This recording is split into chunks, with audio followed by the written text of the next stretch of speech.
Chapter 2. The Open Road. "Ratty," said the mole suddenly one bright summer morning, "if you please, I want to ask you a favor." The rat was sitting on the river bank singing a little song. He had just composed it himself, so he was very taken up with it, and would not pay proper attention to mole or anything else. Since early morning he had been swimming in the river, in company with his friends the ducks, and when the ducks stood on their heads suddenly, as ducks will, he would dive down and tickle their necks, just under where their chins would be if ducks had chins, till they were forced to come to the surface again in a hurry, spluttering and angry and shaking their feathers at him, for it is quite impossible to say quite all you feel when your head is under water. At last they implored him to go away and attend to his own affairs and leave them to mind theirs. So the rat went away and sat on the river bank in the sun and made up a song about them, which he called Duck's Ditty. All along the black water, through the rushes tall, ducks are a-dabbling, up tails all. Ducks' tails, drakes' tails, yellow feet a-quiver, yellow bills all out of sight, busy in the river. Slushy green undergrowth where the roach swim, here we keep our larder, cool, full, and dim.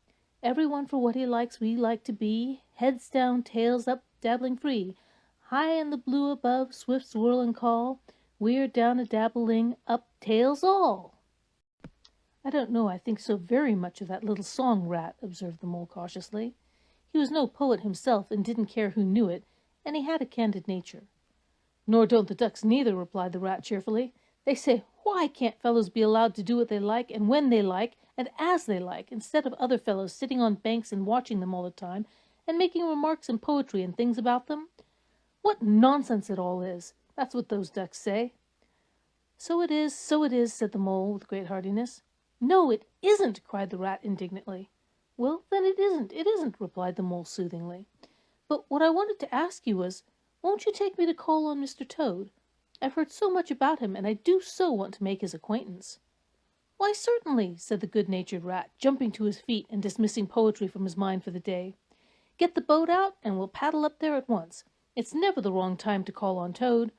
Early or late, he's always the same fellow, always good-tempered, always glad to see you, always sorry when you go." "He must be a very nice animal," observed the mole, as he got into the boat and took the sculls, while the rat settled himself comfortably in the stern. "He is indeed the best of animals," replied the rat. "So simple, good-natured, and so affectionate. Perhaps he's not very clever. We can't all be geniuses, and it may be that he is both boastful and conceited, but he has got some great qualities, has Toady." Rounding a bend in the river, they came in sight of a handsome, dignified old house of mellowed red brick, with well-kept lawns reaching down to the water's edge. "There's Toad Hall," said the rat, "and that creek on the left, where the notice board says 'Private, no landing allowed,' leads to his boat-house, where we'll leave the boat. The stables are over there to the right. That's the banqueting hall you're looking at now. Very old, that is. Toad is rather rich, you know, and this is really one of the nicest houses in these parts, though we never admitted much to Toad." They glided up the creek, and the mole shipped his sculls as they passed into the shadow of a large boat-house. Here they saw many handsome boats, slung from the cross-beams or hauled up on a slip, but none in the water, and the place had an unused and a deserted air. The rat looked around him. "I understand," said he. "Boating is played out. He's tired of it, and done with it. I wonder what new fad he has taken up now. Come along, let's look him up. We shall hear all about it quite soon enough." They disembarked and strolled across the gay, flower-decked lawns in search of Toad, whom they presently happened upon resting in a wicker garden chair, with a preoccupied expression on face, and a large map spread out on his knees. "Hooray!" he cried, jumping up on seeing them. "This is splendid!" He shook the paws of both of them warmly, never waiting for an introduction to the mole. "How kind of you," he went on, dancing round them. "I was just going to send a boat down the river for you, Ratty, with strict orders that you were to be fetched up here at once, whatever you were doing. I want you badly, both of you. Now, what will you take? Come inside and have something. You don't know how lucky it is you turning up just now." "Let's sit quiet a bit, Toady," said the rat, throwing himself into an easy-chair, while the mole took another by the side of him and made some civil remark about Toad's delightful residence. "Finest house on the whole river," cried Toad boisterously, "or anywhere else for that matter," he could not help adding. Here the rat nudged the mole. Unfortunately, the Toad saw him do it, and turned very red. There was a moment's painful silence. Then Toad burst out laughing. All right, Ratty, he said. It's only my way, you know. And it's not such a very bad house, is it? You know you rather like it yourself. Now, look here, let's be sensible. You are the very animals I wanted. You've got to help me. It's most important. He led the way to the stable yard accordingly, the rat following with a most mistrustful expression. And there, drawn out of the coach-house into the open, they saw a gypsy caravan, shining with newness, painted a canary yellow picked out with green and yellow wheels. "There you are!" cried the toad, straddling and expanding himself. "There's real life for you, embodied in that little cart. The open road, the dusty highway, the heath, the common, the hedgerows, the rolling downs. Camps, villages, towns, cities. Here today, up and off to somewhere else tomorrow. Travel, change, interest, excitement. The whole world before you, and a horizon that's always changing. And mind, this is the very finest cart of its sort that was ever built, without any exception. Come inside and look at the arrangements. Planned 'em all myself, I did." The mole was tremendously interested and excited, and followed him eagerly up the steps and into the interior of the caravan. The rat only snorted and thrust his hands deep into his pockets, remaining where he was. It was indeed very compact and comfortable. Little sleeping bunks, a little table that folded up against the wall, a cooking stove, lockers, bookshelves, a bird cage with a bird in it, and pots, pans, jugs, and kettles of every size and variety. "All complete," said the toad triumphantly, pulling open a locker. "You see? Biscuits, potted lobster, sardines, everything you can possibly want. Soda water here, baccy there, letter paper, bacon, jam, cards, and dominoes. You'll find," he continued, as they descended the steps again, "you'll find that nothing whatever has been forgotten when we make our start this afternoon." "I beg your pardon," said the rat slowly as he chewed a straw, "but did I overhear you say something about we, and start, and this afternoon?" "Now, you dear good old Ratty," said Toad imploringly, "don't begin talking in that stiff, sniffy sort of way, because you know you've got to come. I can't possibly manage without you, so please consider it settled and don't argue. It's the one thing I can't stand. You surely don't mean to stick to your dull, fusty old river all your life and just live in a hole in the bank and boat? I want to show you the world. I'm going to make an animal of you, my boy." "I don't care," said the rat doggedly.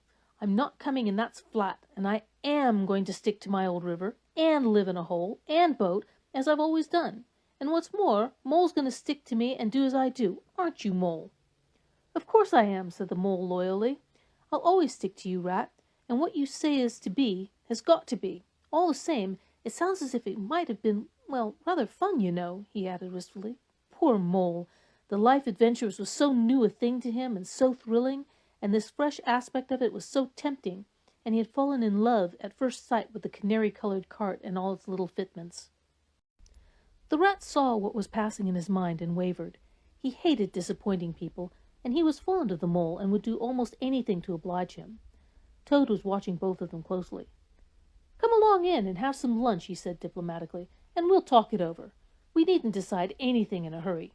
Of course, I don't really care. I only want to give pleasure to you fellows. Live for others, that's my motto in life." During luncheon, which was excellent, of course, as everything at Toad Hall always was, the toad simply let himself go. Disregarding the rat, he proceeded to play upon the inexperienced mole as on a harp. Naturally a voluble animal, and always mastered by his imagination, he painted the prospects of the trip and the joys of the open life and the roadside in such glowing colors that the mole could hardly sit in his chair for excitement. Somehow it seemed taken for granted by all three of them that the trip was a settled thing, and the rat, though still unconvinced in his mind, allowed his good nature to override his personal objections. He could not bear to disappoint his two friends, who were already deep in schemes and anticipations, planning out each day's separate occupation for several weeks ahead. When they were quite ready, the now triumphant Toad led his companions to the paddock and set them to capture the old grey horse, who, without having been consulted, and to his own extreme annoyance, had been told off by Toad for the dustiest job in this dusty expedition. He frankly preferred the paddock, and took a deal of catching. Meantime, Toad packed the locker still tighter with necessities, and hung nose-bags, nets of onions, bundles of hay, and baskets from the bottom of the cart. At last the horse was caught and harnessed, and they set off, all talking at once, each animal either trudging by the side of the cart or sitting on the shaft as the humor took him. It was a golden afternoon. The smell of the dust they kicked up was rich and satisfying. Out of thick orchards on either side of the road, birds called and whistled to them cheerily. Good-natured wayfarers passed them, gave them good day, or stopped to say nice things about their beautiful cart, and rabbits, sitting at their front doors in the hedgerows, held up their forepaws and said, "Oh my, oh my, oh my!" Late in the evening, tired and happy and miles from home, they drew up on a remote common far from habitations, turned the horse loose to graze, and ate their simple supper, sitting on the grass by the side of the cart. Toad talked big about all he was going to do in the days to come, while stars grew fuller and larger all around them, and a yellow moon, appearing suddenly and silently from nowhere in particular, came to keep them company and listen to their talk. At last they turned in to their little bunks in the cart, and Toad, kicking out his legs sleepily, said, "Well, good night, you fellows. This is the real life for a gentleman. Talk about your old river." "I don't talk about my river," replied the patient rat. "You know I don't, Toad. But I think about it," he added pathetically in a lower tone. "I think about it all the time." The mole reached out from under his blanket, felt for the rat's paw in the darkness, and gave it a squeeze. "I'll do whatever you like, Ratty," he whispered. "Shall we run away tomorrow morning, quite early, very early, and go back to our dear old hole on the river?" "No, we'll see it out," whispered back the rat. "Thanks awfully, but I ought to stick by Toad till the trip is ended. It wouldn't be safe for him to be left to himself. It won't take very long. His fads never do. Good night." The end was indeed nearer than even the rat suspected. After so much open air and excitement, the Toad slept very soundly, and no amount of shaking could rouse him out of bed the next morning. So the mole and rat turned to, quietly and manfully, and while the rat saw to the horse and lit a fire and cleaned last night's cups and platters and got things ready for breakfast, the mole trudged off to the nearest village, a long way off, for milk and eggs and various necessaries the Toad had, of course, forgotten to provide.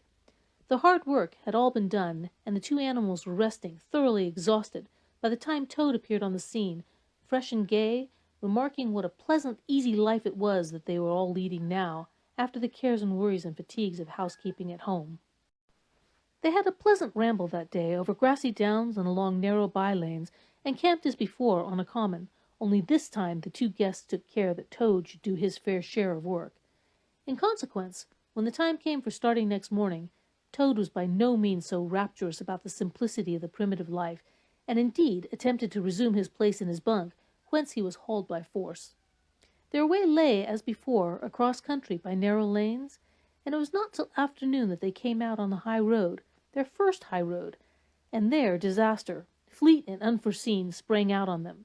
Disaster momentous indeed to their expedition, but simply overwhelming in its effect on the after-career of Toad.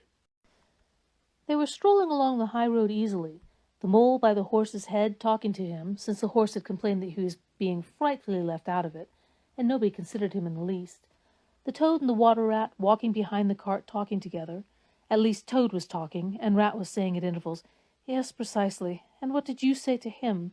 and thinking all the time of something very different, when far behind them they heard a faint warning hum, like the drone of a distant bee. Glancing back, they saw a small cloud of dust with a dark center of energy advancing on them at incredible speed, while from out of the dust a faint boop, boop, wailed like an uneasy animal in pain. Hardly regarding it, they turned to resume their conversation, when in an instant, as it seemed, the peaceful scene was changed, and with a blast of wind and a whirl of sound that made them jump for the nearest ditch, it was on them. The boop, boop rang with a brazen shout in their ears. They had a moment's glimpse of an interior of glittering plate glass and rich morocco, and the magnificent motor car, immense, breath-snatching, passionate, with its pilot tense and hugging its wheel, possessed all earth and air for the fraction of a second, flung an enveloping cloud of dust that blinded and wrapped them utterly, and then dwindled to a speck in the far distance, changed back into a droning bee once more. The old grey horse, dreaming as he plodded along of his quiet paddock, in a new raw situation such as this, simply abandoned himself to his natural emotions. Rearing, plunging, backing steadily in spite of all the mole's efforts at his head, and all of the mole's lively language directed at his better feelings, he drove the cart backwards towards the deep ditch at the side of the road. It wavered an instant. Then there was a heart-rending crash, and the canary-colored cart, their pride and their joy, lay on its side in the ditch, an irredeemable wreck. The rat danced up and down in the road, simply transported with passion. "You villains!" he shouted, shaking both fists. "You scoundrels! You highwaymen! You road hogs! I'll have the law of you! I'll report you! I'll take you all to the courts!" His homesickness had quite slipped away from him, and for the moment he was the skipper of the canary-colored vessel driven on a shoal by the reckless jockeying of rival mariners, and he was trying to recollect all the fine and biting things he used to say to masters of steam launches when their wash, as they drove too near to the bank, used to flood his parlor carpet at home. Toad sat straight down in the middle of the dusty road, his legs stretched out before him and staring fixedly at the direction of the disappearing motor car. He breathed short. His face wore a placid, satisfied expression. At intervals he faintly murmured, "Boop, boop." The mole was busy trying to quiet the horse, which he succeeded in doing after a time. Then he went to look at the cart on its side in the ditch. It was indeed a sorry sight. Panels and windows smashed, axles hopelessly bent, one wheel off, sardine tins scattered over the whole wide world, and the bird in the birdcage sobbing pitifully and calling to be let out. The rat came to help him, but their united efforts were not sufficient to right the cart. "Hi, Toad!" they cried. "Come on and bear a hand, can't you?" The toad never answered a word, or budged from his seat in the road, so they went to see what was the matter with him. They found him in a sort of trance, a happy smile on his face, his eyes still fixed on the dusty wake of their destroyer. At intervals he was still heard to murmur, "Boop, boop." The rat shook him by the shoulder. "Are you coming to help us, Toad?" he demanded sternly. "Glorious, stirring sight," murmured Toad, never offering to move. "The poetry of motion, the real way to travel, the only way to travel. Here today, in next week, tomorrow.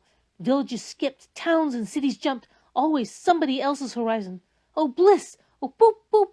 Oh, my, oh, my!" "Oh, stop being an ass, Toad!" cried the mole despairingly. "And to think I never knew," went on the toad in a dreamy monotone. "All those wasted years that lie behind me. I never knew, never even dreamed. But now that I know, now that I fully realize, oh, what a flowery track lies spread before me henceforth. What dust clouds shall spring up behind me as I speed on my reckless way. What carts I shall fling carelessly into the ditch in the wake of my magnificent onset. Horrid little carts, common carts, canary-colored carts." "What are we to do with him?" asked the mole of the water rat. "Nothing at all," replied the rat firmly, "because there's really nothing to be done. You see, I know him from old. He's now possessed. He's got a new craze, and it always takes him that way in its first stage. He'll continue like that for days now, like an animal walking in a happy dream, quite useless for all practical purposes. Never mind him. Let's go and see what there is to be done about the cart."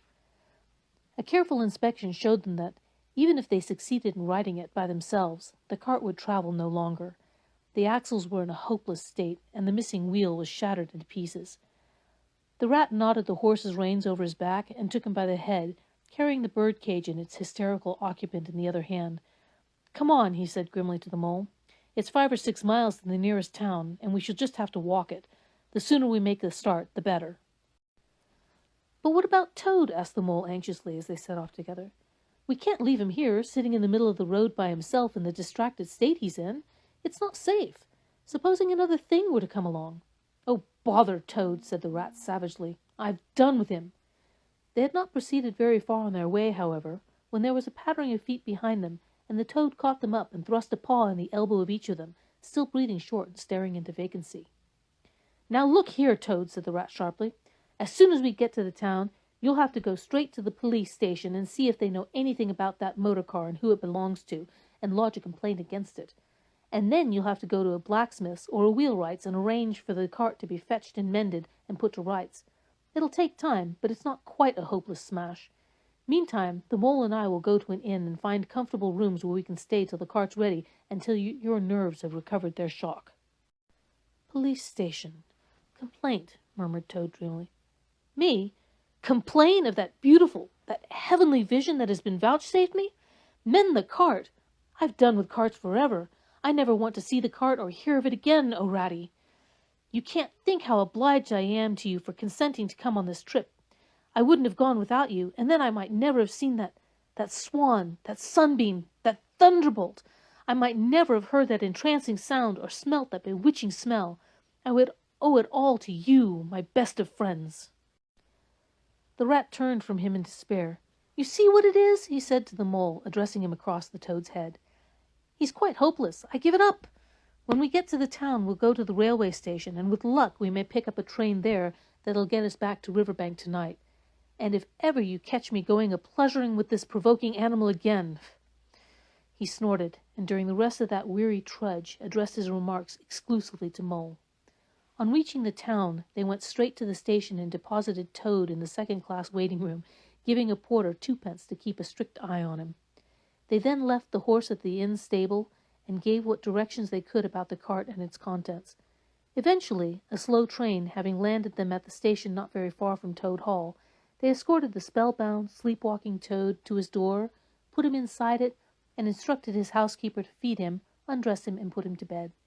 Then they got out their boat from the boathouse, sculled down the river home, and at a very late hour sat down to supper in their own cozy riverside parlor, to the rat's great joy and contentment. The following evening the mole, who had risen late and taken things very easy all day, was sitting on the bank fishing, when the rat, who had been looking up his friends and gossiping, came strolling along to find him. "Heard the news," he said. "There's nothing else being talked about all along the riverbank. Toad went up to town by an early train this morning, and has ordered a large and very expensive motor car."